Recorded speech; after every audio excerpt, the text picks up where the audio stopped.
Users की निजी बातचीत को पब्लिक फीड पर शेयर कर रहा मेटा का एआई ऐप। मेटा के नए एआई ऐप को यूजर्स द्वारा अनजाने में निजी बातचीत और संवेदनशील जानकारी सार्वजनिक रूप से शेयर करने के चलते आलोचनाओं का सामना करना पड़ रहा है। ऐप के इंटरफेस में बड़ी खामी है, जिसमें स्पष्ट रूप से नहीं बताया गया है कि यूजर्स कब पोस्ट सार्वजनिक कर रहे हैं या उनकी जानकारी कहां साझा की जा रही है। अयोध्या में राम दरबार श्रद्धालुओं के लिए खोला गया। सुबह 7 से रात 9 बजे तक कर सकेंगे दर्शन। अयोध्या यूपी में राम जन्मभूमि मंदिर के प्रथम तल पर स्थापित राम दरबार शनिवार को श्रद्धालुओं के लिए खोल दिया गया। मंदिर न्यास के सदस्य के मुताबिक राम दरबार में जाने के लिए रामलला के दर्शन की तरह ही पास उपलब्ध कराए जाएंगे। श्रद्धालु सुबह 7 बजे से 9 बजे तक 6 पालियों में राम दरबार के दर्शन कर सकेंगे।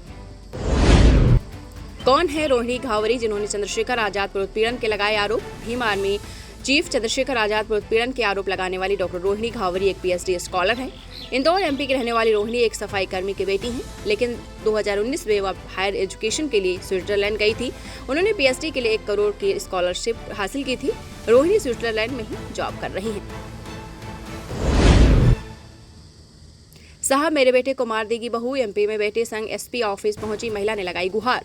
छतरपुर एमपी में बेटे संग एसपी ऑफिस पहुंची एक महिला ने पुलिस से मदद की गुहार लगाते हुए कहा कि उसकी बहू का अफेयर चल रहा है, उसके बेटे को मरवा सकती है बहू। महिला ने कहा कि न्यूज में देखा आजकल बहू बेटों को मार देती हैं। बगौल युवक बीते माह शादी के बाद उसे पत्नी के अफेयर का पता चला। यूपी के होटल में पॉर्न साइट पर पत्नी सहित 2 लड़कियों संग न्यूड स्ट्रीमिंग करता मिला युवक। गाजियाबाद यूपी में एक होटल में पुलिस ने छापा मारा, जहां एक युवक और 2 युवतियां आपको बताते चले न्यूड अवस्था में पाई गई हैं। पुलिस के अनुसार उन्हें एक युवक युवती ने खुद को पति पत्नी बताया और ये लोग एक विदेशी पॉर्न वेबसाइट पर न्यूड स्ट्रीमिंग कर रहे थे। कोस्ट गार्ड व नेवी ने बुझाई सिंगापुर के जहाज में लगी आग, केरल के तट से किया दूर। इंडियन कोस्ट गार्ड और नेवी ने सिंगापुर के कंटेनर शिप एमपी वान हाई 503 में लगी आग को बुझा दिया है। रिपोर्ट्स के मुताबिक कोस्ट गार्ड व नौसेना ने जहाज को पोर्ट तट केरल से दूर कर दिया है। गौरतलब है कि सोमवार को सिंगापुर के झंडे वाले इस मालवाहक जहाज में विस्फोट होने से आग लग गई थी। देश में कोविड-19 के सक्रिय मामले बढ़कर 7,400 हुए। स्वास्थ्य मंत्रालय ने शनिवार को बताया है कि पिछले 24 घंटे में कोविड-19 के 269 नए केस सामने आने के साथ ही देश में सक्रिय मामलों की संख्या 7,400 हो गई है। इस अवधि में कोविड-19 से संबंधित 9 और मौतें दर्ज की गई हैं, जिससे इस साल बीमारी में दर्ज की गई कुल मौतों की संख्या 87 हो गई है।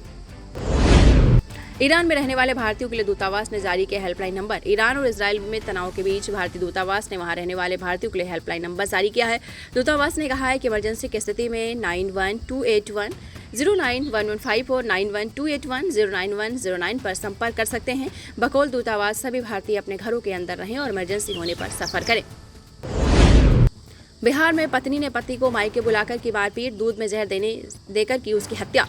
अररिया बिहार में एक शख्स को उसके पत्नी द्वारा मायके बुलाकर मारपीट करने व दूध में जहर मिलाकर उसकी हत्या किए जाने का मामला सामने आया है। रिपोर्ट्स के मुताबिक मृतक की पत्नी घरेलू कलह के कारण अपने 2 बच्चों को लेकर मायके चली गई थी। पुलिस ने 1 दर्जन लोगों के खिलाफ नामजद मामला दर्ज किया है। महाराष्ट्र में शनि मंदिर ट्रस्ट ने 114 मुस्लिम कर्मियों को नौकरी से निकाला। अहिल्यानगर महाराष्ट्र स्थित प्रसिद्ध शनि सिंगणापुर मंदिर में ट्रस्ट ने हाल ही में 167 कर्मचारियों को नौकरी से हटा दिया है, जिसमें 114 लोग मुस्लिम समुदाय से हैं। बकौल ट्रस्ट ये कदम कर्मचारियों के खराब प्रदर्शन के कारण उठाया गया है, न कि धार्मिक भेदभाव के लेकर। मंदिर परिसर में मांस पकाने का मामला, सेवादार परिवार पर आरोप। मुरैना में हिंदू संगठनों ने किया विरोध, 5 पर केस दर्ज। मंदिर परिसर में मांस पकाने का मामला सामने आया है। मुरैना से खबर है, जहां पर हिंदू संगठनों ने विरोध किया है। 5 पर केस दर्ज हुआ है।